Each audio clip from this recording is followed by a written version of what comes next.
2026, what the hell do you think is going to happen? Newsletters in 2026 are going to desperately try and leave the inbox. Newsletter ads are going to change in a pretty dramatic way. Newsletter ad marketplaces, I think they just don't work. That middle zone of like, I'm just going to sponsor your newsletter on a CPM basis, I think that's going to disappear. What I think is going to be the biggest newsletter trend in 2026 is Substack just destroying everything. Are you joking or are you being serious about that? No, I'm being serious. All right, Louis, we are back for a very special LetterLand podcast, the holiday edition. I think this is going to be the last one of the year. I think we're both a little bit drunk off of eggnog and excited to talk about newsletters.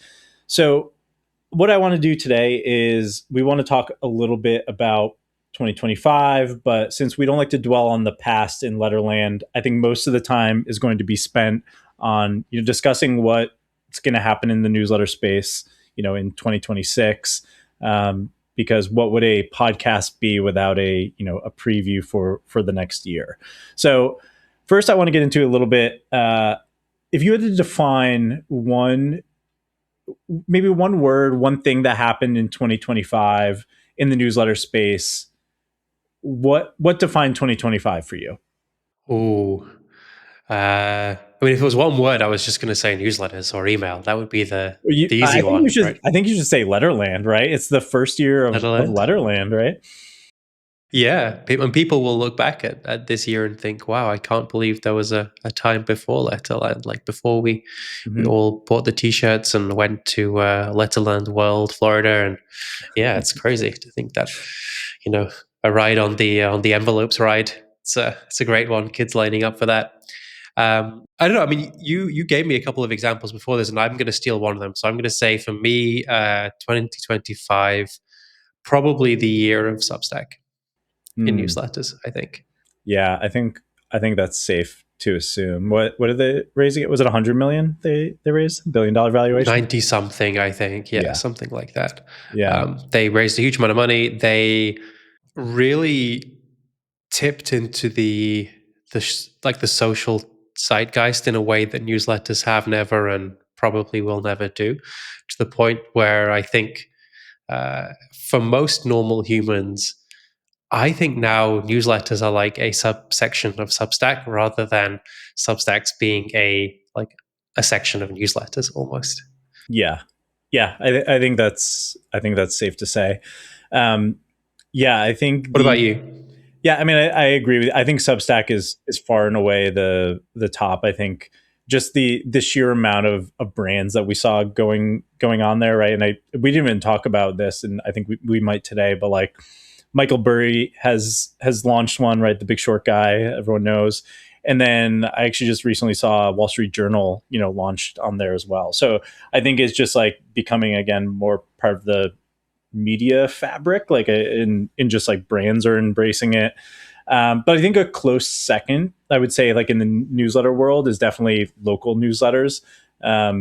They were both things that I was like, if I have to hear, or talk about these one more time on the LetterLand podcast, it's going to be brutal. But I think, local newsletters are certainly having a moment. I think, it used to be the joke, like every guy, wants to start a podcast with his buddies. I think now everyone wants to start a local newsletter. I think we all have, it's almost like having, everyone has one great American novel in them. Right. And I think we all think we have a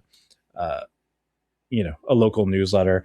I certainly almost, fell into that trap, but I think they're an interesting business models we've talked about a bunch of times. So unfortunately, we're probably going to have to talk about it a whole lot more in 2026 as well. Yeah, it'll be interesting to see if that pans out. I mean, I like that quote of, everyone has a novel in them, and for most people, that's where it should stay. Is my favorite of those quotes. Yeah. I think the pipeline of sort of crypto Twitter bro with 500 followers to local newsletter, sort of AI enabled, to somehow going to, crush it with a stump grinding Christmas lights pumpkin business. It's a real it's a real niche, but people talk about it very loudly, I think, in the Twitter space. So there are people doing really interesting things in the local space as well, and I think that's one of those things that we're going to see. It's not on my sort of list of predictions, but I do think there's going to be a really interesting reckoning there as like local media, traditional local media is dying. There's a bunch of really resourceful small individual players who are doing local newsletters, and they're not necessarily these bros. Like they actually genuinely care. They're writing good Yeah, content. They're yeah. connecting people at events. They're genuinely doing smart stuff. Um, how are they going to fare up against the patches, the 6 a.m. cities, the flyovers, the ones we haven't even heard of yet or that I'm forgetting the names of, Hmm. who are going to come along AI enabled and basically give you the local newsletter for your little tiny town, but powered by a team that is selling ads and has millions of dollars in the bank. And Right. yeah, how are they going to fare? That's going to be an interesting battle to watch, I guess. Yeah, it's really kind of taking like those local Facebook groups that devolve into PTA moms yelling at each other and putting them in newsletter form. It'll be interesting to see who's kind of able to do that effectively, because I think right now it's a lot of those like major and mid-major cities that like have successful businesses, but like can people replicate it, to your point with AI? And I think we talked to Ryan at 6 a.m. I think they're trying to do that, right? They bought a company that was doing essentially that. So it'll be interesting to see. I think it's going to be something, whether we like it or not, we're going to have to keep talking about in 2026. Speaking of which, I want to get to your first prediction. 2026, what the hell do you think is going to happen in the newsletter world? Give me your top choice. Number one pick. No, no, you don't get my top choice first. People are going to stop listening. No way.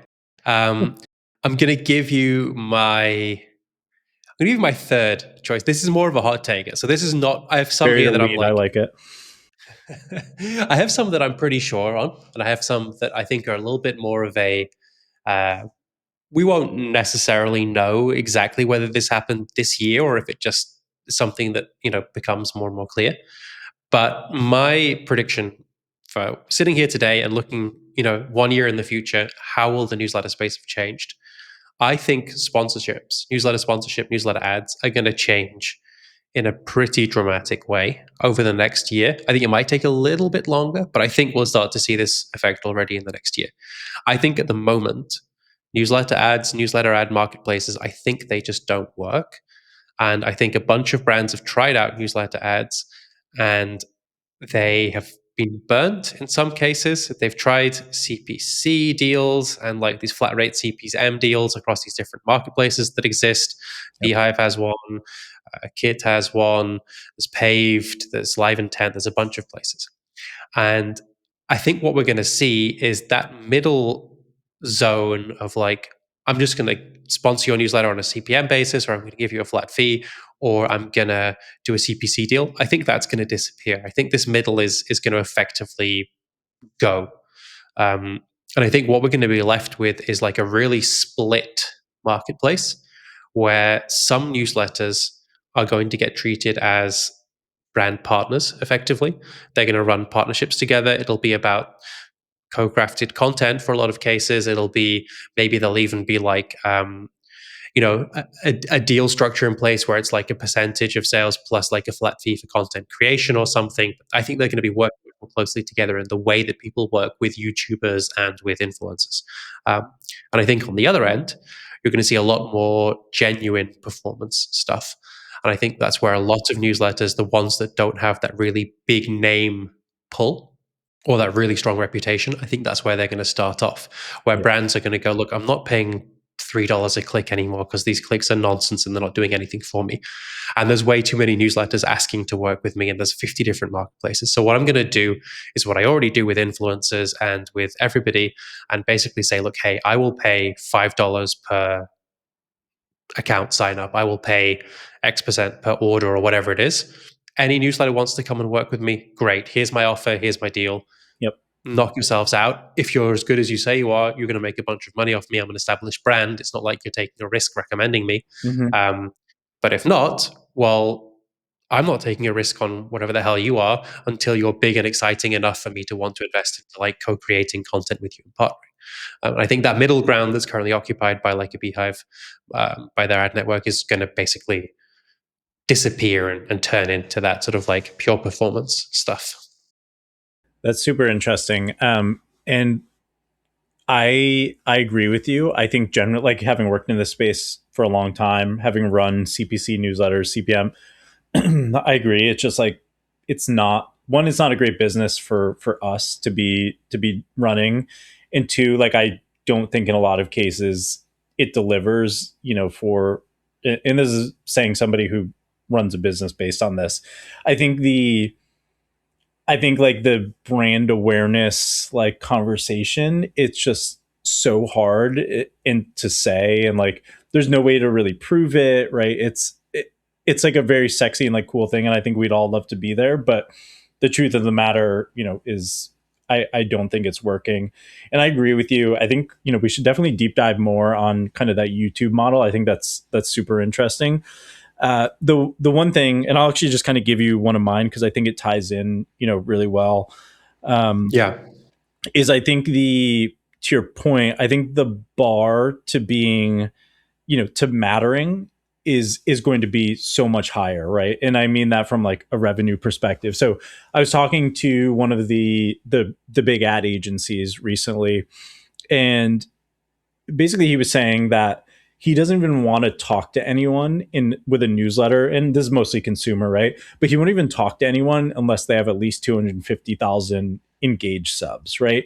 And I think that number, you know, when I was kind of coming up with the water coolest, right? And that was, you know, we'll call it like 2019, 2020, when it was getting big, like that number was probably closer to like 100,000. It was like you made it at 100,000, and now it's more than double that.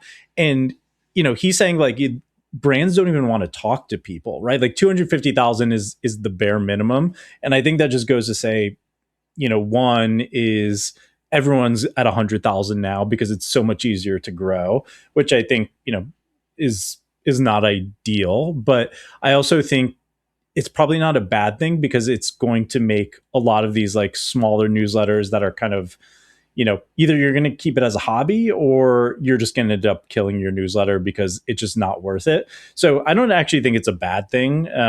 But I agree with your point there. Like, I think it feeds into, you know, the whole narrative of, you know, just how important it's going to be to grow and be a bigger newsletter, and like that's how you're going to make, you know, more money. Yeah, I like that. I think I've definitely anecdotally seen the same thing where there's that sort of like inflation going on of like 100,000 today is like it's not far off sort of like 20,000 was Right. uh, maybe a couple of years ago, where it was like you start to be taken a bit seriously and respectably as like a newsletter. But if you want brands to take you seriously and to care about the scale that you can provide at, you have to be at least I would say 250,000 makes sense. I would maybe even go slightly higher than that in some cases. Like, Yeah. I mean, it depends on the niche, but I think if you're a pure sort of consumer audience without like, you know, if you're like a women's sports newsletter, I think 250,000 is going to be a really good place and you're going to get a lot of deals. But I think if you're like a 1440 kind of clone and you have 250,000, I think you're going to struggle there. I think you need to be in the millions to Yeah, have someone you were care in no about you man's nowadays. land at that point. Um, Yeah. I yeah, and I think the other thing too, even thinking back, you know, maybe a couple years, is I don't think the quality mattered as much, right? Like it was just okay, you have the subs, but I think now your people are going to be, you know, and advertisers. To your point of them getting burned, I think a lot of them are going to be looking for proof that, you know, you've been successful with other businesses, and I think a good way to prove that is, you know, go out and sign up for some affiliate programs and like prove that you can sell stuff, right? And show that your Yeah. audience is engaged, whether it's like survey stuff or just like clicks that they're doing. You know, I think that, you know, it's like 250,000, not just subs, but proving that they're engaged subs. So the bar, Yeah.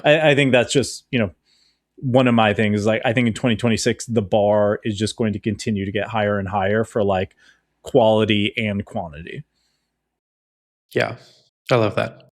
Um, All right. Well, I guess we kind of piggyback that one, but what's your next one? Okay, I'll go more. So, my next one is another sort of like more sweeping change, I think. Okay. Um, and it's kind of weird, but I think newsletters in 2026 are going to desperately try and leave the inbox. Hmm.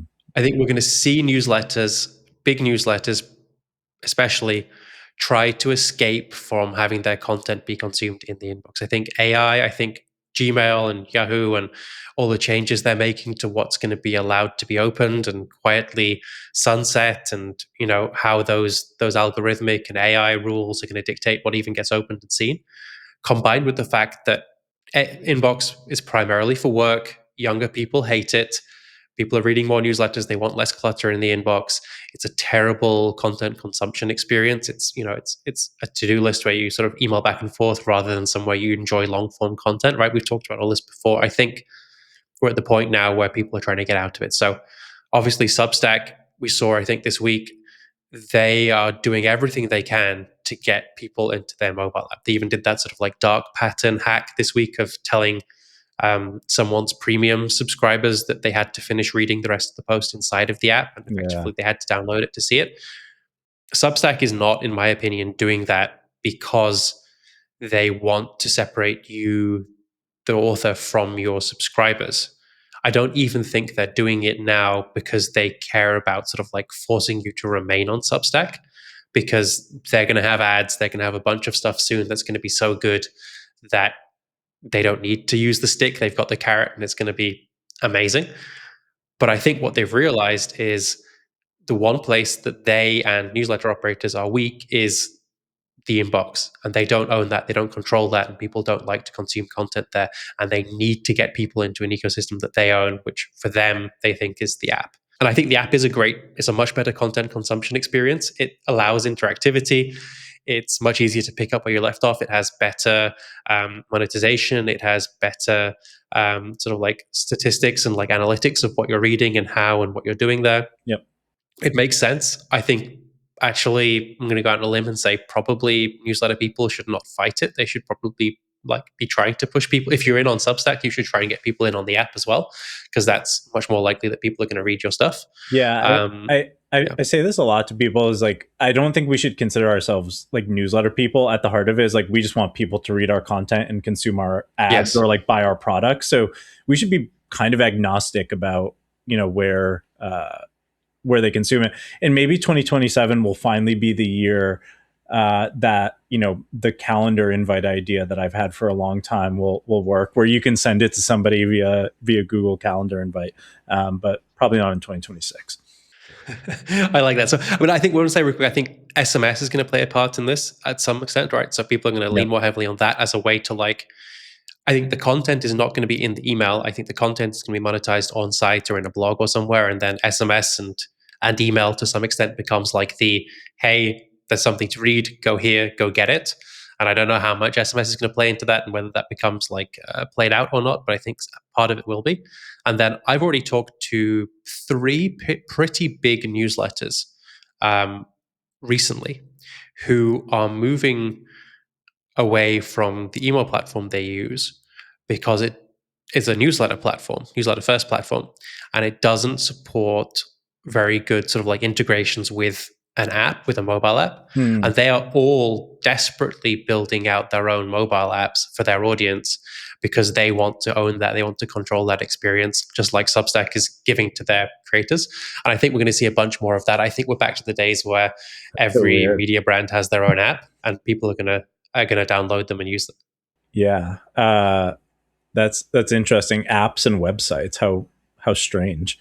Right. If you had to bet on one of them, if you had to pivot your newsletter, you couldn't use email anymore. Where would you what would you try to use?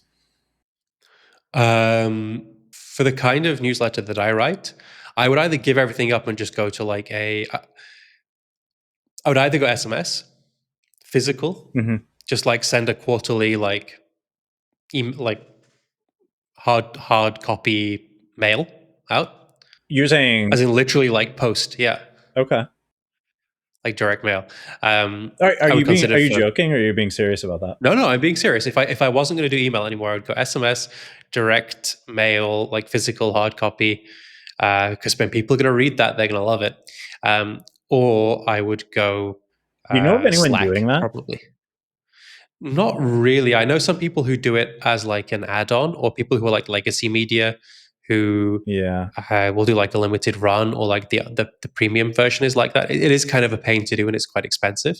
But I Because I think feel like it's everyone's coming now. We see like everyone going, okay, now we're making a magazine or like a hard copy, but I haven't yeah, really heard of any newsletters trying it out. Like I could see someone like a Puck or like this like kind of like higher brow kind of newsletter trying that, and I yeah. think it could work really really well. Like or Semaphore or something like that. Yes, yeah, definitely. I think it can anything that doesn't need to be timely that you can sort of Yeah, like yeah, yeah. send in advance. I think can work really well there, especially if it's exclusive and it makes it much easier to justify the price as well. But I think mobile apps is a great way to go. I think we're going to see anyone who has like a consumer. If you have a daily habit forming app, you want to go there. I think, especially if you can Mhm. get like games in there and interactivity and everything. It's so much easier these days now to build Yeah, apps and software yeah, with yeah. AI super quickly that I think that's the way to go. And you get all of the multimedia, right? The video and the audio and everything in there as well, and the payments. And if I had if I were, well, I'm not going to name any names, but if I had a consumer app with a consumer newsletter with 1 million subscribers, that would be one of my number one priorities right now is building an app to get people into it. Does 1440 have an app? I don't know. They're not one of the three that I was thinking of.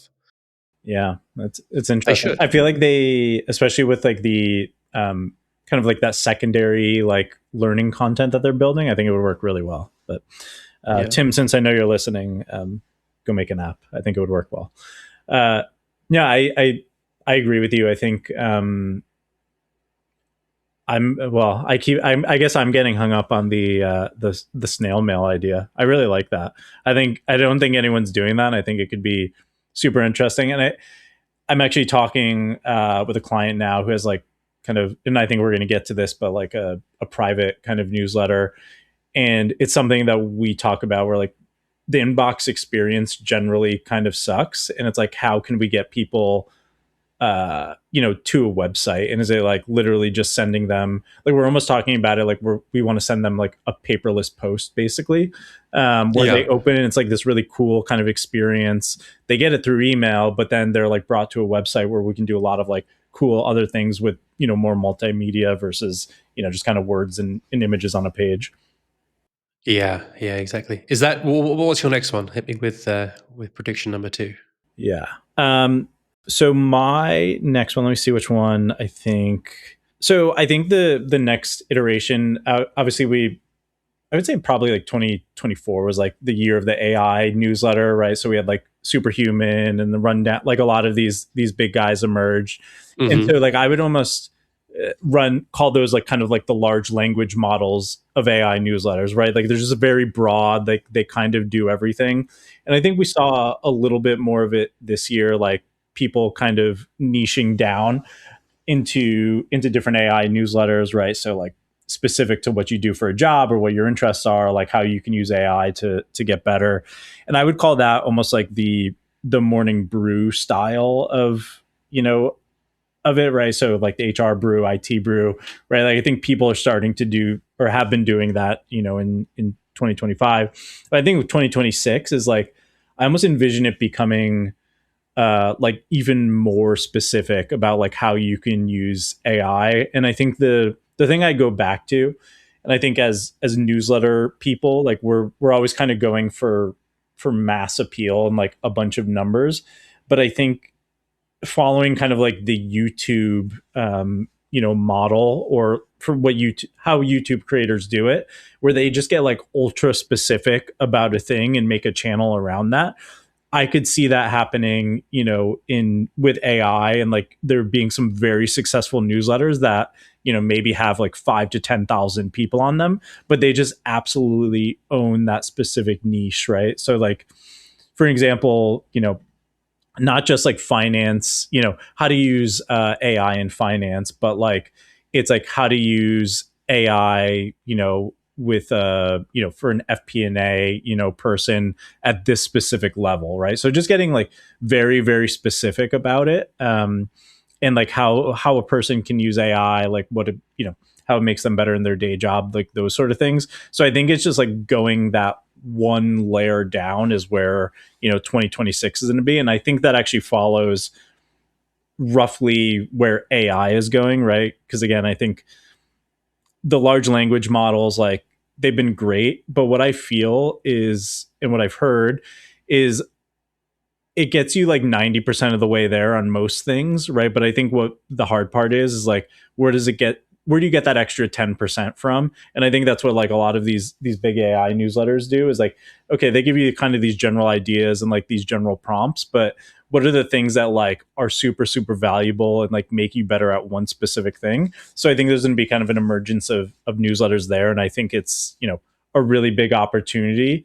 It's like the local newsletterization of AI is the way I see it. But instead of like a town, it's a very specific task that you're trying to do, whether that's like in your job or in, real life and hobbies, like that sort of thing.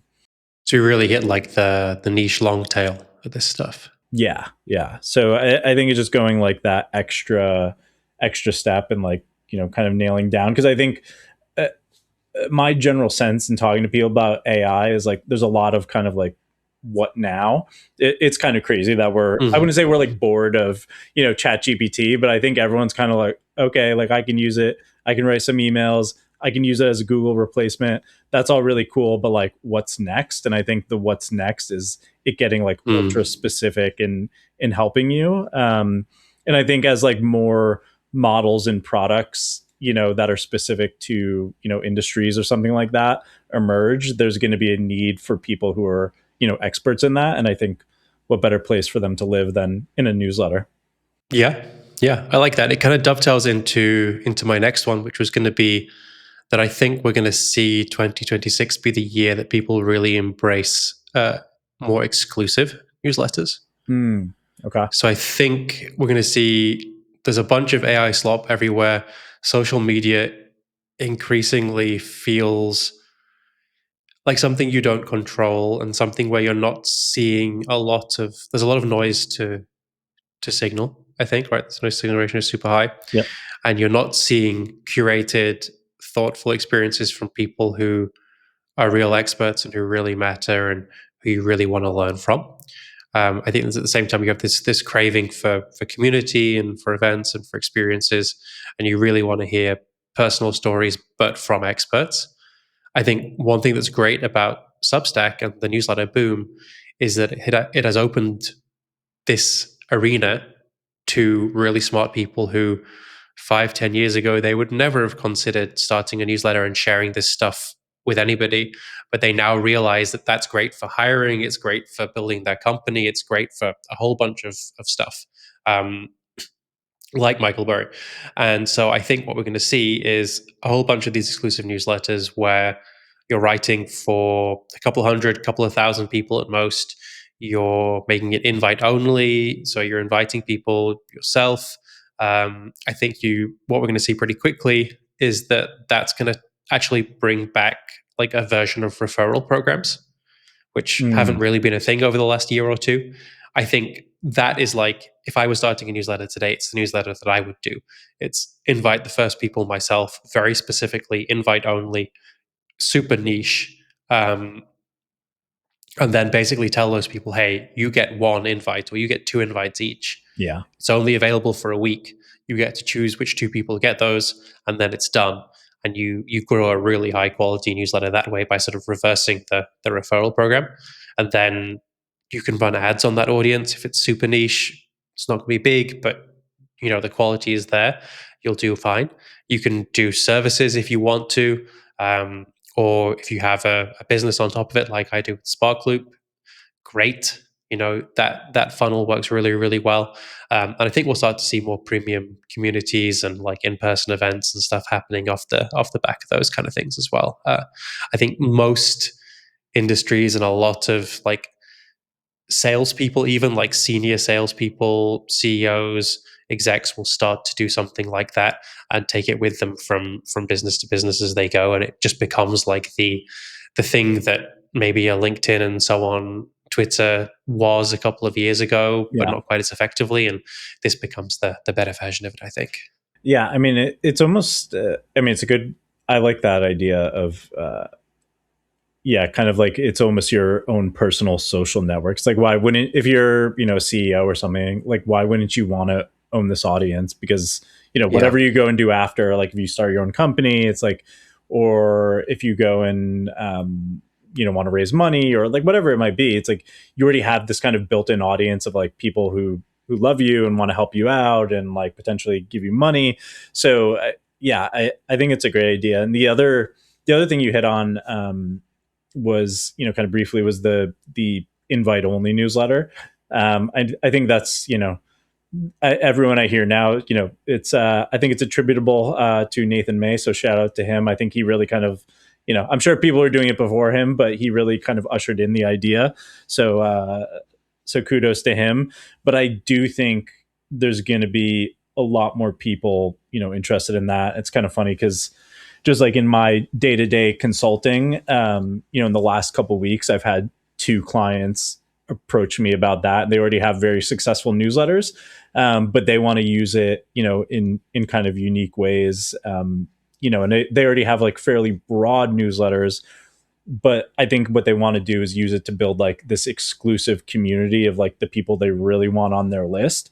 And I think there is, an opportunity to go out and like truly I could see in 2026, this was the one I had on my list, but I could see like customer acquisition, a portion of that going to not just social media and like kind of referrals and all the typical stuff, but people having like one-on-one like SDRs literally reaching out to people and trying to get them on on their list, right? um, People just like stalking the exact person that they want on their list on on LinkedIn, getting cold emails, like that sort of thing. And I think that could be super interesting to build these like community or like privately focused. And I think like maybe not at scale. I don't think the 1440 is ever going to do it, but like I think if you have one of these like mid-sized newsletters, like I think it could work. Like I don't think it's a terrible idea to go out and get like very high quality subscribers. Definitely. I mean, this is kind of related, but you heard that I've had a bunch of sales leaders say to me that like this old story, I don't know how hypocritical it is, but that if you're hiring in sales for a long time, the best places to hire were like in Utah because so many people from there have gone and had that experience of like knocking on doors, right? Yeah, yeah, Um, for months, and that they make amazing salespeople because they have that training and that sort of ethic of like, day to day, don't care about rejection, just go out, get the numbers, put that up. And I'm sure that's true.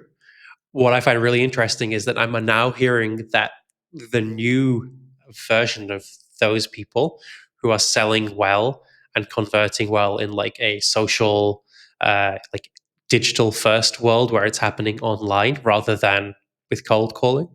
Do you know who they are? I'm gonna say they went through Andrew Tate's course or Grant Cardone's course, right? Nope. No, no, no. They're not salespeople. It's OnlyFans girls. Because the skills you need to nurture someone that you find online and get them into your funnel and buying stuff Yeah, is the exact thing that apparently they do. I was reading like a breakdown of it, and they're literally the art and like the science they have behind this of like they go and see, they have these tools, they go and see exactly who is following one of their competitors. They yep, wait and see whenever they're active and they've just commented on something, and then they'll jump in there, and they don't jump in with a pitch, it's with a question and with a like and like a little bit of a relationship build, but it's totally systematized. And eventually they'll get to that place. And that is exactly what we are now essentially saying, begin your newsletter that way with the freebie. And then, oh, maybe there'll be something paid in the future. I think people who are good at that, like paradoxically, will actually do really, really well in the boring old world of work as well. god damn. No, that's a great great parallel between, kind of old school B2B newsletters and, OnlyFans. I love that. I mean, it makes sense, Oh, right? It's like literally just relationship building and, kind of getting these people in. I will do as much research as I can over the holiday period and report back. I appreciate that. What's your next one? What do you got for number three? I think, right? I think this is like my last one. Then I think we have a shared one. But I think, and this is totally, probably counterintuitive to what I've been saying all year. So that's why it's 2026.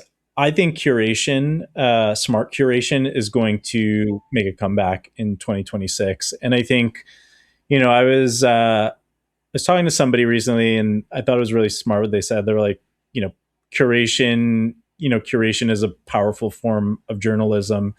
And I think what I go back to is there's a lot of like slop on the internet, right? And so I think Mm.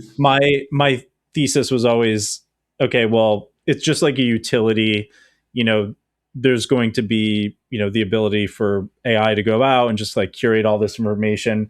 And I think that's fine if it's just like you just want to get a news roundup, like very RSS feed.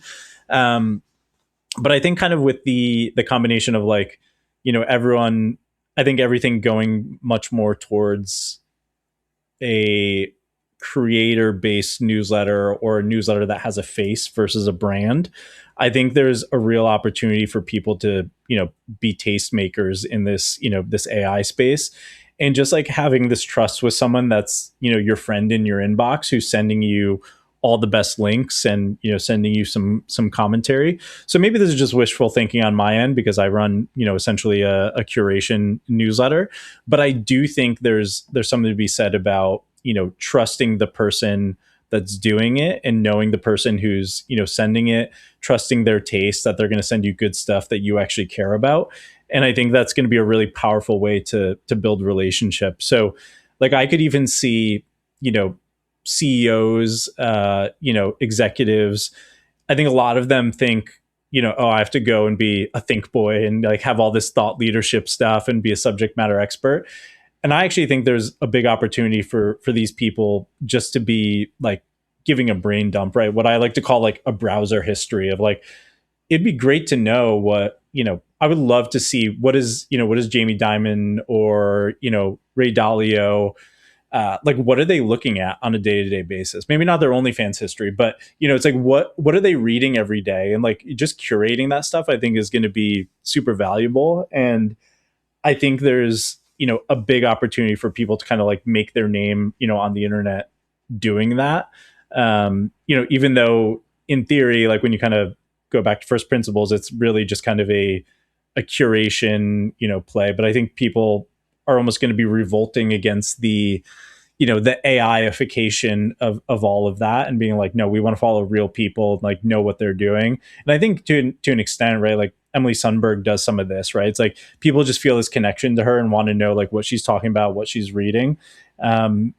So yeah, I think smart curation, could have a a good comeback as long as it's linked to a person that people kind of trust and want to be like, and want to know what they're reading and thinking about.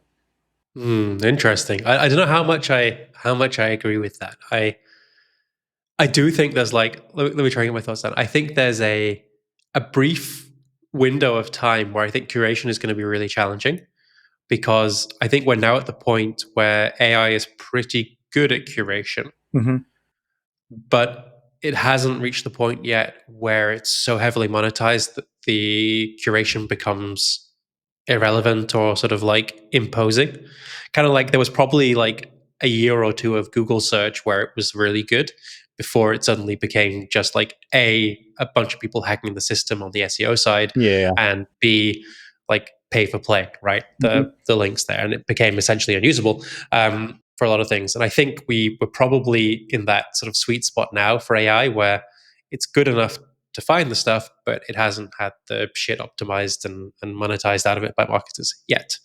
So I think that there will be So you that. think this could be a thing, a 2027 thing, is what you're saying? You think I think actually, it's more hey, likely to be later. I think I absolutely agree with like what you've identified with like Emily Sundberg's thing.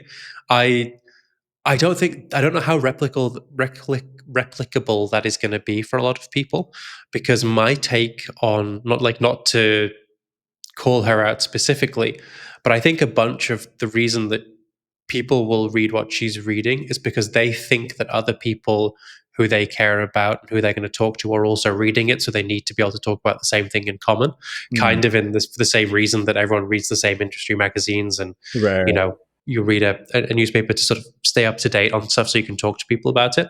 And I don't think many people can replicate that, and it's one of those sort of last vestiges of like legacy media having power and being able to sort of crown people tastemakers indirectly. Yep. So I don't know if how well that's going to translate for sort of, I would say, like people in our newsletter space who don't have that sort of very unique history.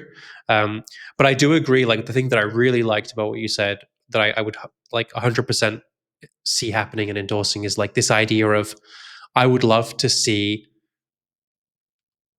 the curation, not just the curation, but sort of like the personal curation that AI can't do, right? Like AI can come up with a collection of links. Um, those might be the same really good link, 5 links, as Jamie Dimon comes up with, right? Yep. But the difference is Jamie Dimon can tell me in a sentence or two why he was drawn to that one, why he chose it, what made that so interesting to him, or what reminded him of a situation or a story or something, right? Yeah, yeah. And it's not the link itself, it's the link in connection with why does this guy find this so important or interesting? What did it teach him? Yep. What's it remind him of? That's where it becomes really killer, right? And I think as we see more CEOs and more people embracing newsletters, I think that combination becomes incredibly powerful. Like it's not enough to just have the link, but the link plus a sentence or two is killer, and AI can't do Yeah. that. Yeah, I mean, I think the king of that, right, is I go back to it all the time, is the well, two is like Tim Ferriss and James Clear, right? Like they send very short newsletters, mostly just kind of links, but then they give, a little blurb on like what this means to them, why it, why it matters.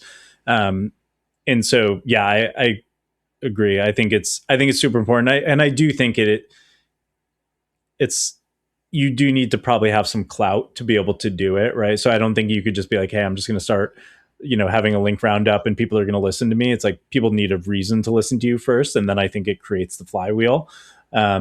So I would not recommend somebody starting from scratch who has no social following and no presence and all of that to just go and start this type of newsletter. But I think it could work for people who have some clout elsewhere that they can tap into.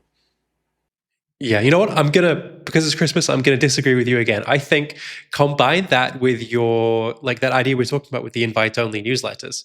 And when I think about what Corey said Wait, to us what part with do you disagree with? that you can't start one of these and do well with it. I think you can. I And think you're not saying everybody can. like from totally scratch, like I have zero social followers, I could go and start this today. You Yeah, would I tell think someone so. to start this versus a local newsletter? I would tell them to go start a local newsletter. A local newsletter? No, I don't do a local newsletter unless you like local newsletter is like, yeah, if you're not in a B2B space where you're in contact or interested in something that um, people with a lot of like purchasing power are interested in, Mm-hmm. maybe a local newsletter is a better way to go. But I would say someone who is in a professional space, like I love this idea of like, hey, I'm working in the trenches in marketing. Um, Here's my unique insight. Like, I'm just going to share these every week, like these 5 links that I found, or that, like, honestly, I'd probably try and piggyback off my boss or my CEO and be like, hey, can you just send me this dump every week of like, what are the 5 things you're thinking about? Or like the most famous, the best marketer I know. And then I would turn that into the newsletter and be like, hey, I convinced this guy to share this with me. And I'm going to share it with you, plus some stories Yep. of why. Um, I think that, like, in a similar way to how Corey from John Wall Street got, like, he really hacked his way into being someone that everyone cared about, quite Yep. from Yeah. not, he didn't have that huge advantage to begin with. I think now there is still that brief window where you can do that in these particular niches. I don't think it's going to be there in 5 years, but I think for a lot of niches there is no that for that thing, right? everyone is playing this other game of sort of like, you know, bad articles, and they'll, growing, just trying to get people in on the newsletter with lead magnets and everything. And like, it's Yeah. fine, it works, but like, I think you can zag where everyone else has done that Yeah. zig, and do the do Yeah, where that sort everyone's of like where everyone's shouting as loud as they can on the side of the street, like you're knocking on doors and going business to business. yeah. But I don't think everyone can do it, because a lot of people just aren't very interesting, and they don't have interesting thoughts on stuff, and they're bad at curation, and like, yeah, and it's not going to work for everybody. But I think there is a subset of people who, if they were going to be successful with a newsletter, they could definitely do this from scratch. And I don't think it would take that long if they're good at it. Okay, well, Like, we somebody forget, like, James somebody start Clear and this like and come back and report to us.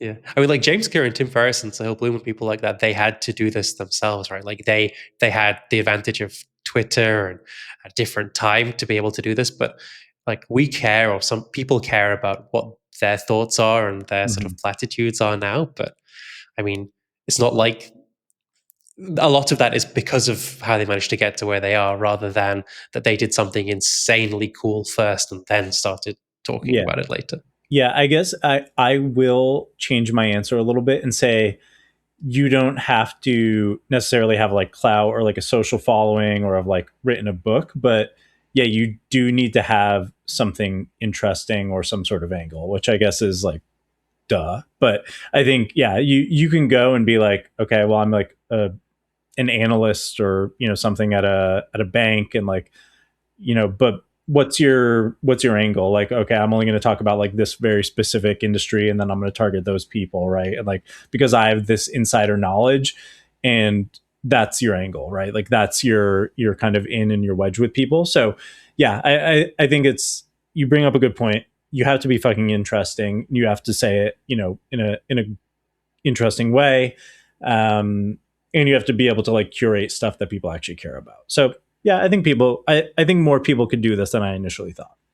Yeah, yeah, I think so.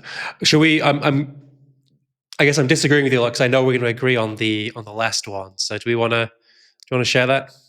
Yeah. Do the So honors. it's funny because I actually think I took a bit of an opposite approach here, but I think the general idea was the bundle model. So I think you're taking the traditional bundle model. So why do you think bundles in newsletters are going to be a big deal in 2026? Okay, so I'm going to take a step back on this one and say, I think bundles are interesting specifically through the lens of what I think is going to be the biggest newsletter trend in 2026, which is Substack just destroying everything, basically. And what I mean by that is like Substack crushing it rather than destroying other people. I think it's going to have figured itself out as a platform, not as a newsletter platform, but as a platform that newsletter operators by and large will gravitate towards for specific things that they need, in the same way as they use Twitter and LinkedIn and other things right now.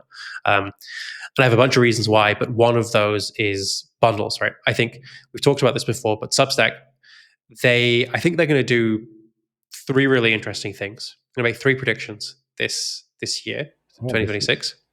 okay. This is Three triple. three things. Yeah. Okay. Dribble. Yeah. So I think if they do this, I think they are going to be in a really insanely good space. And I think they are smart enough to do this. I think they understand this and they're working towards it. So I think number one, I think they're going to roll out rewarded ads. Have you seen those before? No. So at the moment, you have basically Substack as, you can sign up and join an email list for free, or you can pay to get access. I think what Substack is going to do very soon is to say, hey, you can read this one post for free if you watch this ad, if you complete this survey, if you do this thing. Um, and it's going to make everybody money. It is a nice way because it increases like the readership rate. It's not like a traditional ad that Substack has said they are against and they're having to slowly work themselves away from. I think that works really, really well for them, and it's working really well in other areas of the internet as well. And what I like about this is Substack is going into becoming an app. It's becoming a social network. They're not looking, I don't think, to newsletters as an industry for inspiration on how to monetize, Yeah. because that's like looking to your great grandfather for inspiration on how to like create TikTok videos, right? It's like it doesn't make any sense to do that. I think they're looking at mobile games and places like that where you use rewarded ads all the time to get access to stuff. Young people just understand it. Yeah. They enjoy it. They like it. And I think it's going to work really well with the kind of brands that they work with. The second thing I think they're going to do is they're going to roll ads into um, premium subscriber benefits. So Lenny has built this himself with Lenny's newsletter, right? Yeah. How when you become a paid subscriber, you get access to a bunch of other stuff. I think Substack is going to help. I don't know to what extent they're going to help. Like they're going to facilitate this, whether it's just the tech or whether it's like they're going to do the sales or what. But I think they're going to make it easier for others to do this as well because they make money when you make money. And if they can give you something, whether that's a subscription to another newsletter, whether that they also own on their platform, whether it's a brand thing, I don't know what it's going to be. But I think that is going to be a big part this year of how they get more people into subscriptions, Yeah. which is where they make money.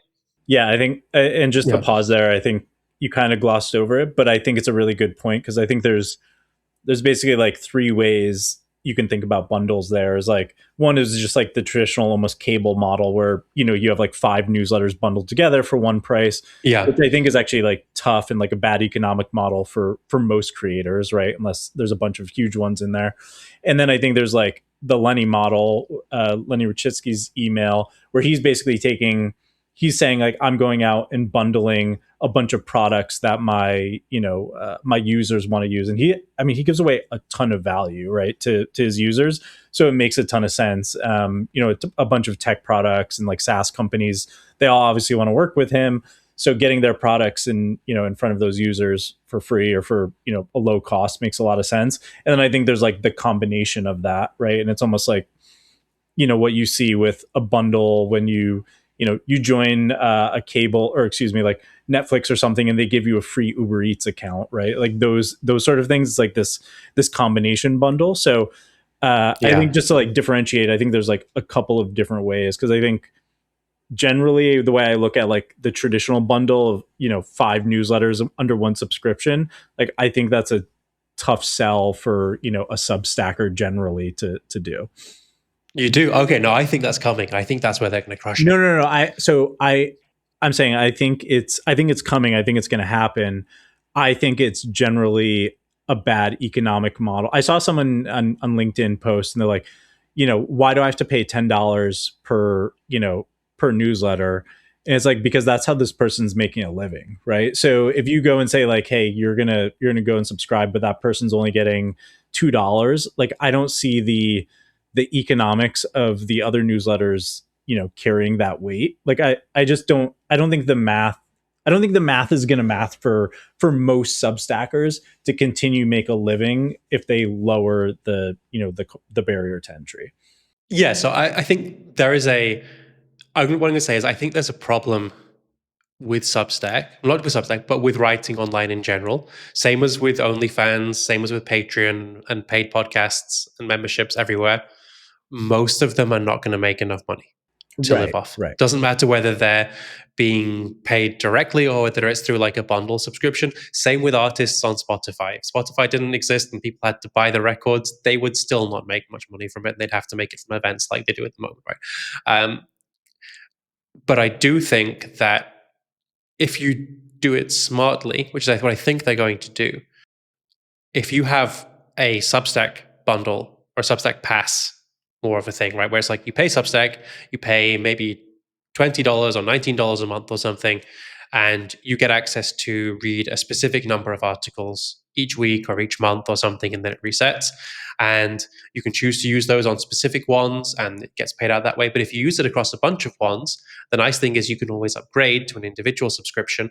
Or maybe the way that it works is you effectively get like, hey, here are the ones.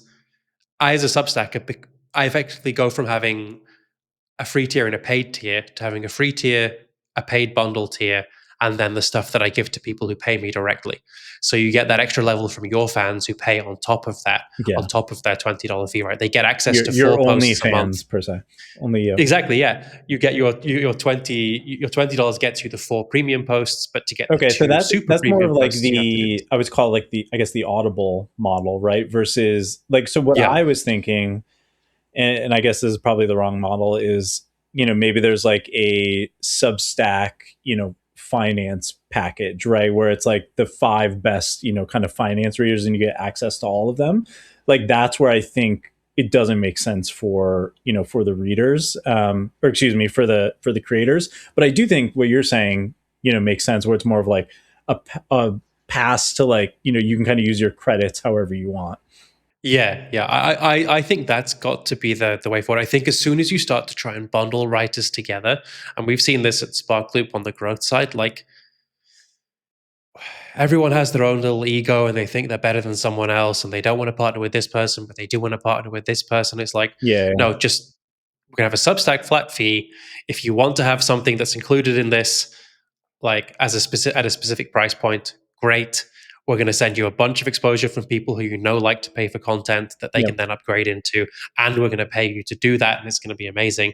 If you're Michael Burry and you don't want to do that, you don't need to do that. You're going to be making enough money anyway by bringing people into your sort of like super premium one, and that's fine. Yep. Um, yeah, but I think that works really really well for them if they can roll it out without like there's going to be a reaction to it. And I guess the difficulty with this and with ads and with everything is like, can they navigate the negative reaction that people kick up to it online? Uh, I mean, I don't see why do you think it would be so negative if they rolled out kind of so I mean they already have subscriptions, so I think it's just another iteration of subscriptions, right? Like a Oh bundle yeah, but package. people like there are a lot of legacy media players and a lot of like direct competitors to Substack who do not want to see them succeed, obviously, right? Because it would be if Substack succeeds with this, they then become like the Spotify Oh or the yeah, yeah. Patreon Okay. of Yeah, I these, right? So mean there are going to haters be gonna people hate. Yeah, saying, yeah. yeah, exactly, yeah. Okay. Um, Yeah. I agree with you there. and I think it is easy to do it in a bad way, right? You can have a really good idea, and if you just pitch it slightly wrongly, which they've been pretty good at, and pretty good at like slowly rolling the stuff out and being very, very pragmatic. But I think you can get it wrong if you pitch it the wrong way. Yeah. Um no, I think that that model certainly would work. And I think I think that's probably the only way to truly make it work. Because I think right in my you bring up a really good point. It's like my thought was actually kind of like this reverse bundle, right? And I guess it's not really like a bundle for the consumer side, but I think my thing comes back to like consolidation with some newsletters. So rather than like trying to bundle to create revenue, it's like where can you actually save costs, right, or cut down on costs. So it's like shared resources, whether it's like your ops people, your sales people, like can you go and share those, and even to your point on the the acquisition side, right? It's like could you go and do it's almost like this closed loop of co-registration or something like that where you're getting people to sign up for multiple newsletters and you're kind of splitting the costs amongst you guys, like that Mm. sort of thing. It's something that maybe it's like wishful thinking for 2026, but I thought you brought up like the perfect point. I've tried to make this happen, multiple times in the kind of finance newsletter space. I know other people who've tried to do this, in the finance newsletter space, and it really always comes down to that. Is like everyone thinks they're special, or they're going to get the wrong end of the bargain. So I think it's just like a really tough thing to do. But I'm cautiously optimistic that we will see potentially some more of this in 2026, if for no other reason than that like the economics of just like an ad supported newsletter are getting so bad that you probably don't have an option but to start kind of working together. And like the option is either like get over yourself and get over your ego, or your newsletter shuts down, right, or has to sell. Yeah, I mean, I think you are onto something with the like the if you call it like the bundling on the back end or the back office bundling, kind Hmm. of. It is weird to me that in podcasting and other areas like that, I think I don't know about OnlyFans, but like I think there's like a bunch of stuff like that where there is like obviously like they'll have like studios and obviously in podcasts you do have these podcast networks, right? Who like Yep. will they will do everything. Like the one in the UK, I always think about that's crushing it right now is the rest is called Goal Hanger Media, I think, Hmm. and they do like the rest is Yeah. history, the rest is football, the rest is all this kind of stuff, and they're just launching new ones every time. They have this playbook and they're repeating it. And they're like co-owners with the podcast. Yep. What are they called? The podcast hosts, and I think there is something like that available for newsletters. I think especially as Substack starts to make it easier to monetize in the way that like it's easier to do podcasts because you just have to deal with like Spotify and Apple and stuff. You don't Right. have to worry too much about the infrastructure and everything. I think that will make it easier for them to consolidate behind the scenes, and I would expect to see something like that. There are a lot of people we both know running newsletters now who are 4 or 5 years in, and they are kind of like they'd love to keep writing it, but they are kind of tired of the hassle, the sponsorship negotiations, the make goods, the growth stuff, the everything. Like if they could just plug into that big existing network and go, hey, I'm going to write a really great thought piece every week about whatever, or Yep. curated 5 things, um, they would love to do it. So yeah, I think there is legs to that. Yeah, and I think all those they're just like very separate, right? Like there's all these great like news, ad agencies, growth agencies, kind of like what I'm doing on the content side, right? But I think we're all just like very separated, and you kind of have to bring everything together. Like it'd be so awesome if there was kind of that one stop shop where it's like you can go to them and it's like they set up everything, they run everything for you, it's in house, and maybe they're just more like a general contractor where they go out and work with all those guys, but yeah, I think there's to your point. I think once Substack kind of brings all of that together and makes it so easy for people, I think it makes a whole lot of sense for like it just be like two steps. You go and set up a Substack, you start writing, and then you go and work with this ABC company who takes care of everything else, and you just there's a revenue split with them, and everything is taken care of for you. And again, that that Yeah. happens in podcasting now, but I think we're always like 10 years behind podcasting for some reason.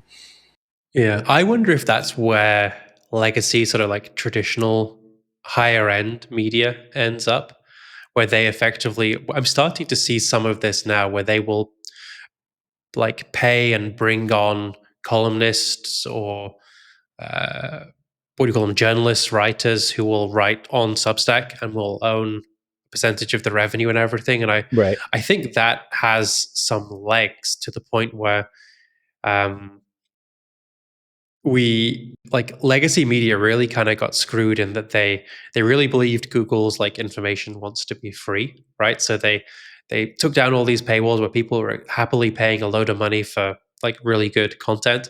They started pushing out as much content as they could to rank in search and get into Facebook's news feed, which disappeared, and obviously search is now cratering.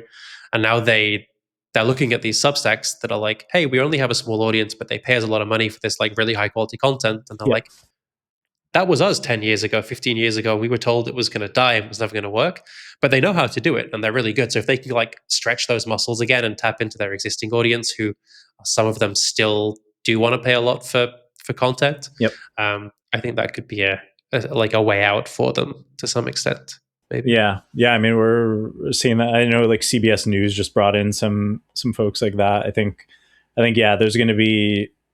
It's probably going to be more of not hiring these people, but like these kind of pseudo like partnerships, JVs that are being set up. So yeah, I totally agree. Cool. Is that us wrapped with the 2026 predictions? Yes, so that is exactly what's going to happen in 2026. So you guys are welcome. Now you can just go follow the playbook, and make millions of dollars. So congratulations. Nice. I'll see you in the new year, Tyler, with I think a look back at 2025. Is that on the cards? Yeah, we could probably look back at 2025, because we don't do anything normally at in Letterland. We like to keep it fresh. So we'll do the 2026 preview first, and then we'll do the review after. Well, thanks everybody for joining us in Letterland. We wish you all the best of luck in 2026, and appreciate you guys listening. Here's to another big year for Letterland. Yeah, happy holidays, everyone. Have a good one.